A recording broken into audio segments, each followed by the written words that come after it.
It's been a while, but Lotta and I made another short together. There's a couple of reasons why it's been so long. One is that we've been very busy, and another is that we don't want to keep making two similar things. So we've been talking about how we could change it up, do something longer, do something more sci-fi-ish, maybe get other people involved. Maybe we could even get proper makeup effects or something. But then the coronavirus happened, so we figured, okay, let's go back to basics and make another 3-minute horror, just the two of us. The shooting of this was quite pleasant.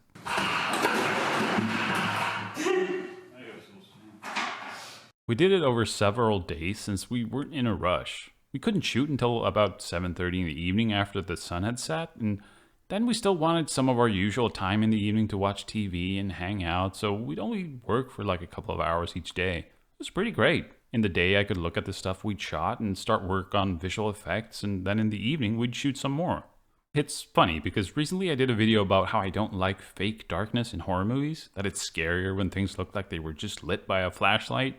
Well, for this one, we needed to see the difference between when the flashlight was on something and when it wasn't. And when you take away the flashlight, you get nothing. So we had to do some movie moonlight. I used my two big lights to light the trees outside the window. Because of the layout of our house, one light is coming from above and one from below. We'll just say the film takes place on a planet with two moons. It also wasn't possible to shine the lights in through the window, so the inside were lit by these Sokani X21 Pro lights. I love these lights. They're around $50 each. I think I paid $59. They have an internal battery, and on the Pro version you can change color temperature. They're so small and handy that you can just tape them up onto a wall or onto the ceiling, and they're still quite powerful. I even made these little attachments out of cardboard to control the light. The flashlight we had was an LED one that was very blue. I figured with the blue moonlight and a blue flashlight, it would be a very monochromatic film. So I sacrificed one of the little orange gels that came with the Sokani lights to cut out a piece of it and put inside the flashlight to get a warmer light. Made it a little more interesting. This was our first short shot in 4K resolution. I used the Blackmagic Pocket Cinema Camera 4K that I bought some time ago, and the lens was my Sigma 18-35. One of the things this camera is known for is having dual ISO sensitivities, which means you can shoot in really low light. I didn't use that though. This movie was all shot at 400 ISO. There really wasn't any need to go to any extreme ISO. I want things to disappear in shadows. I don't want to lift everything up. And the light from the flashlight we had would have started clipping if I'd taken the ISO too far. That's the thing about shooting with a high ISO at night.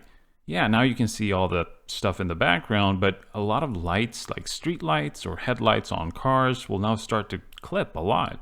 Having the ability to shoot high ISO is great, but the best is always if you can control the light and not just compensate with a high ISO. It might seem a bit counterintuitive, but when you shoot dark scenes in low ISO, you get more dynamic range in the darkness. Likewise, you might think you'd never want to use a high ISO on something like a bright sunny day. Why would you? You have a ton of light. But a higher ISO can actually give you more dynamic range in the brighter parts of an image. This shot at ISO 1000, I exposed to the point right before the sky started clipping. Here I did the same thing, but on ISO 100. I exposed right up to the point before the sky started clipping, and it's quite a difference. Higher ISO can give you more noise though, so there's always some kind of trade-off no matter what you do. There is a lot more to all of these things, and since I've been around online camera discussions before, let's just do this. Please note, I'm not a professional cinematographer. For a comprehensive list of everything I've gotten wrong, check for angry comments below. A long time ago, I was watching some movie. I forget what it was, but I noticed something. It was a night scene that was backlit by moonlight. Then they cut to the reverse angle, and this angle was backlit too. It was as if the moon was always behind everyone, no matter where you looked. It's a good way to get something looking like a moody night. If you light it from the front, it looks like people are standing in a car's headlights or something. If you just raise the ambient light by bouncing a light into a ceiling or just cranking up the ISO on the camera, you'll often get something quite flat and boring. To me, good night lighting has some dynamic range. You have a lot of areas that go to black, and you have some highlights pop in here and there to give you contrast, rather than an even gray mush where you don't pick up the texture and shapes of things. So if you have some lights, start with a backlight, add a bit of fill, and you have yourself a night scene. That's what I tried to do in the opening shot of the film. I taped up one of the Sokani lights by the ceiling and then bounced another Sokani light on this door for some fill. It's not perfect, the light started creeping into the shot a bit here, which isn't great. I should have taped up a piece of cardboard to block or something, but, good enough. Out in the tight hallway with white walls, the flashlight bounced around and lit up things pretty well on its own, so just to raise the ambient light a bit, a Sokani light was bounced off the ceiling. As I've mentioned in my video about darkness, when you have someone shine a flashlight towards camera, you need some of that light to bounce back at the actor. Like in this shot, there's a piece of white foam board right next to the camera. For handheld shots, I put on a white shirt so you get a bit of light bouncing off from me, and it makes you look more stylish. On this film, there were a bunch of issues. Some was bad luck, and some was me just not thinking some things through. One of the first visual effects I started working on was Lotta picking up the vase. I didn't have a real plan of how to pull it off, so we just shot Lotta picking up the vase, then miming the same action without the vase. I realized that the way to do it properly was to paint out the vase. Then the arm and the shadow would be totally in sync. So I started working on that, taking bits and pieces from the shot without the vase to patch onto the shot with the vase. I almost had a finished version when I gave up and figured there must be an easier way. One of the things making it really difficult was the shadows moving around from the handheld flashlight. So that evening we reshot it, but this time with the flashlight taped to a tripod so it wouldn't move. Now it was much easier when the two shots had the exact same lighting. Still a lot of finicky work though, like tracking in the missing parts of Lotta's fingers that were covered by the vase. To get the shadow cast on the table, I used F-Spy to figure out the camera position and then did an approximate recreation of the scene in Blender. And I did a quick 3D model of the vase that wasn't perfect, but it was just to cast a shadow. In Blender, if you're using the Cycles render engine, you can make things invisible to cameras, but still see their shadows. And for objects that the shadows fall onto, you can make them shadow catchers, which means that all you get is a shadow with transparent background. Perfect. I was then going to do the first two shots of seeing the shadow of the vase, but I realized that we only shot those shots without the vase. Oops. I could have recreated the whole shadow in Blender, but it would be tricky to recreate things like light bounds in the shadow or the reflection in the table. So that evening we shot those shots again. I figured I'd be smart this time, and again I put the flashlight on a tripod so it would only move up and down and not side to side. But when I started working on the shot the next day, I realized it looked way too mechanical. So we had to reshoot it a third time. Handheld light with and without vase. For the shadow in the chair, I had an idea how to do it. Basically, I figured if you shoot something with lights on and then with lights off, you could use a mat to create a circle and basically get a flashlight effect that you could control and reveal things with mats. It takes some more finessing than that because, lights will bounce around, so a perfect cutout won't look right, and the flashlight beam had warmer, less intense light towards the edges, so that was, there were some things to add. But it seemed like it would work. I did a quick rough test with still images at just HD resolution.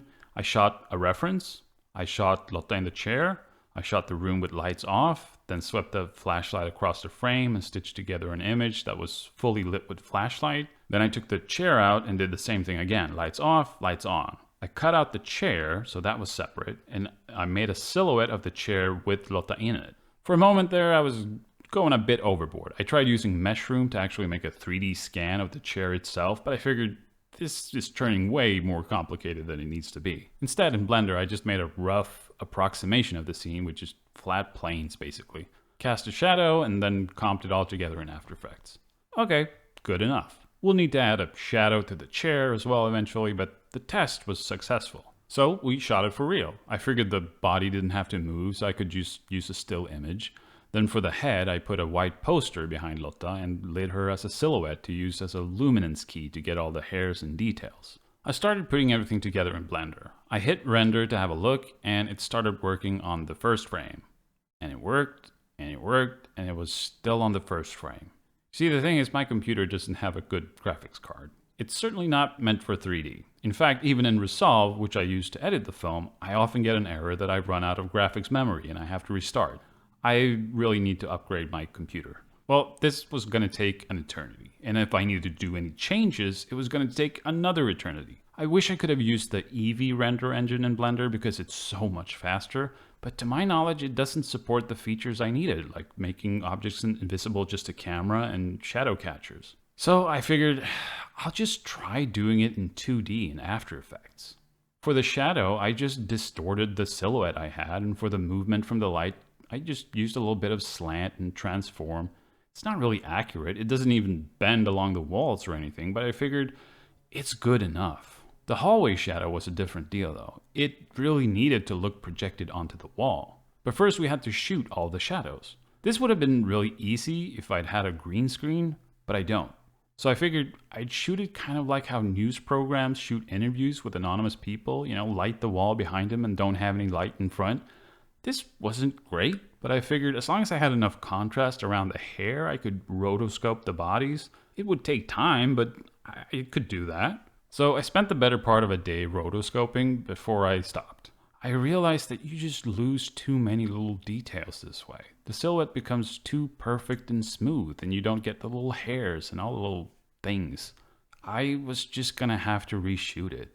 And I was so angry. I was really happy with my performance as the hallway shadow. I'd cut everything together with this timing. I figured we're done shooting, and I just wanted to get the damn movie done. So in a really pissy mood, I cleared out a bunch of furniture, got every white sheet we have, and just gaffer taped the shit to the walls and the floor. I made sure to block the light from hitting me and Lotta, and I also mounted the camera sideways to get as much resolution as possible since I wanted to shoot us from head to toe.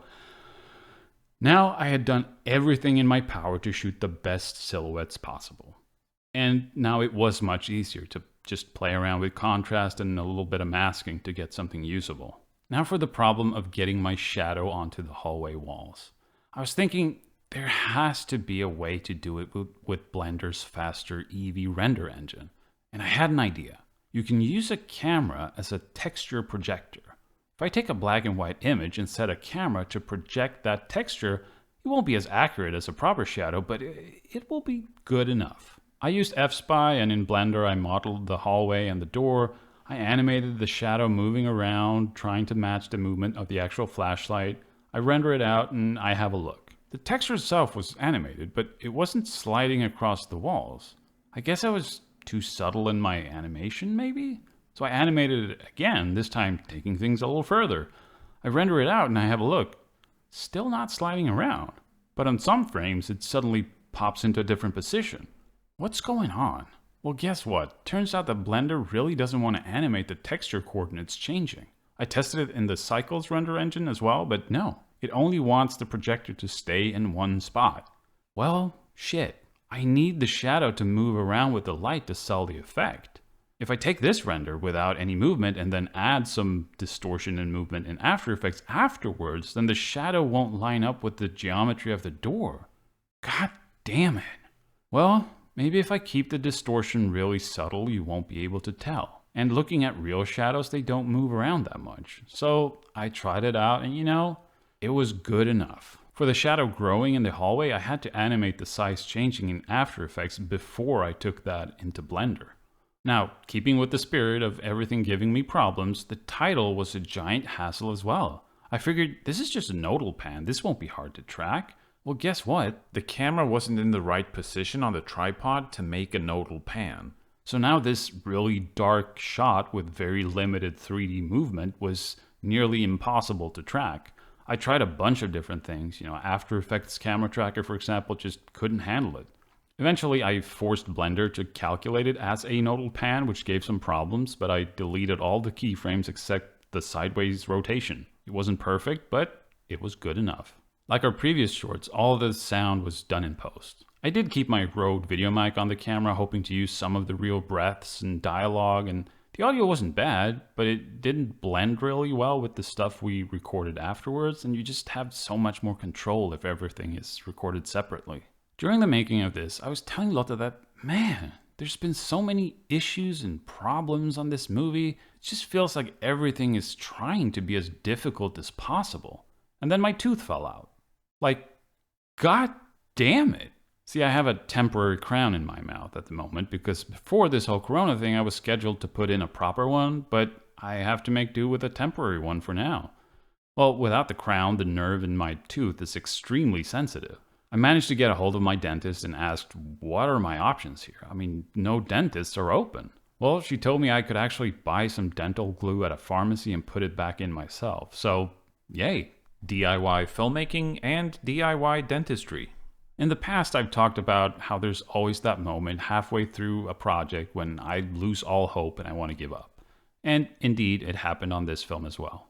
Not during shooting, that was very pleasant. It was when I started putting together the shot of my silhouette in the hallway.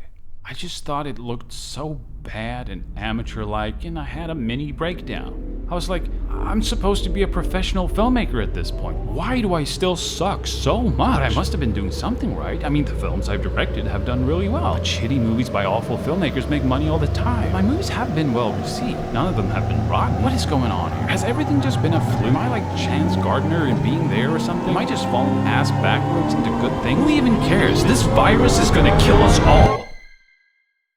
But then I took a breath. I talked to Lotta for a bit. This is just something we're doing for fun. No need for an existential crisis. So I started mixing the sound, and like always, I used Reaper for this. And you know what? As soon as I was getting some proper sound in there, I felt, this isn't terrible. It feels kind of like the shorts we used to make. For the sound, I used a lot of assets I already had. The place we live in now has pretty creaky floors, but they're not quite as nice as the apartment we had in Gothenburg when we made Lights Out, so I used a lot of those. The droning sound is a tuba sample from Reason that I just slow down to different speeds and layer in different ways. The big hit when my shadow starts moving used elements of the Lights Out sting that I also did in Reason. The whole thing was edited and put together in Resolve. As I was getting close to finish, I wanted to render out a version to have a look at on different devices, so I hit render, but Resolve gave me an error. Okay, that's weird. Let's save and restart. Resolve tells me I can't save the file. What? Then all of a sudden, all the media goes offline. So I take a look at the hard drive in Windows, and it shows up as completely empty. No. I plug it into my laptop instead. I can see files here. The Resolve database for the project is on the same hard drive. I open it up on my laptop, and the project isn't there. My heart was beating so fucking fast, and I was breaking into a cold sweat. This goddamn movie. With shaky hands, I tried connecting again to my laptop, and this time, the project did show up in Resolve. Okay, before things go to shit again, let's back up what I can. What seemed to have happened was the hard drive got completely full and started freaking out, and some files got corrupted. One of them was the opening shot, but luckily it was the rendered out version and not the original file, so I was able to render it out again. And you know, there was some more sound mixing and color grading that could have been done on the movie, but at this point, I decided to just step away and say this movie is good enough.